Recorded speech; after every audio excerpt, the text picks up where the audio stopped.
Hello, dear teacher Edna. How are you? Okay, the purpose of this video is to give you a feedback on the last two classes that I attended.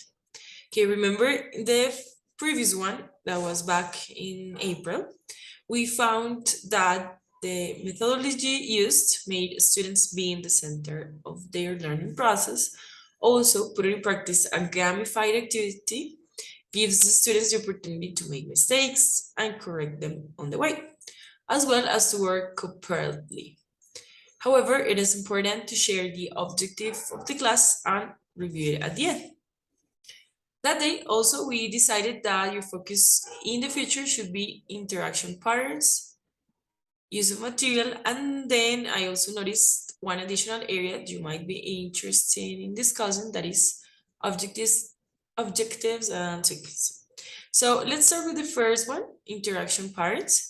In this last previous class that I attended, I was happy to see that you foster also a collaborative work that you did in the first one.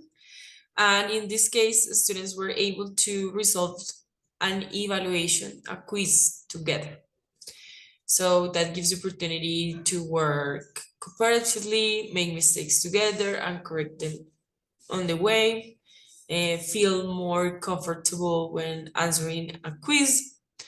Maybe at the end, you could have interchanged the papers to foster peer assessment and to foster another type of interaction as having the role of as an evaluator.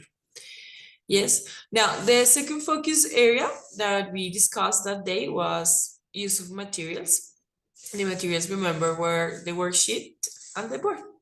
So it was great that you use the worksheet, they have these printed.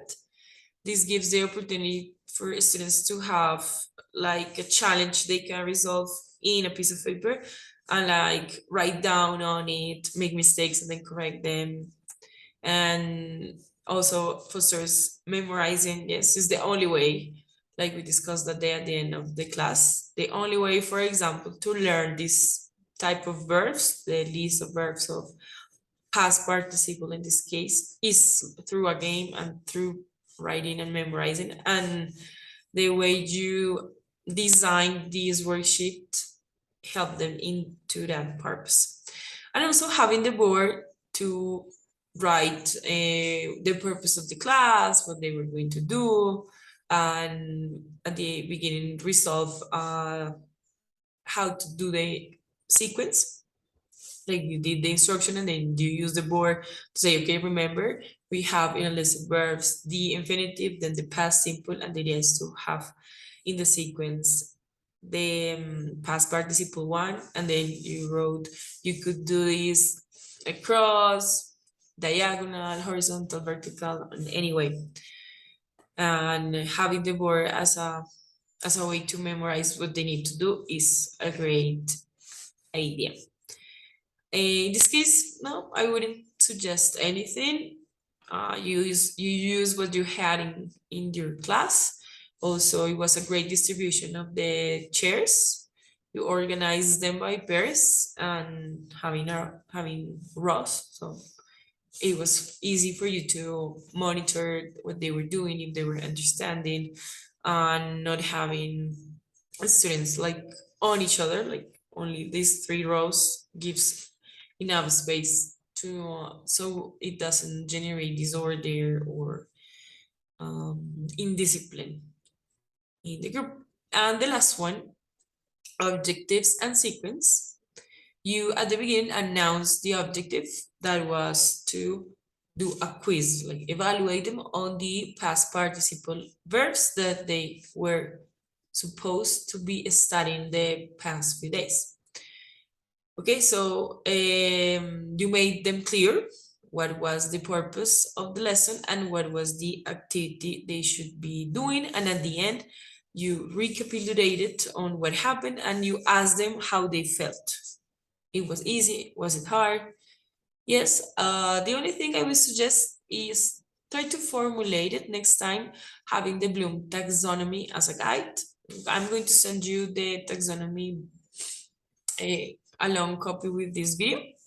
so you can just check it and see how you can do formulate it better next time. For example, at the end of the lesson, students will be able to put in practice the verbs of the past participle.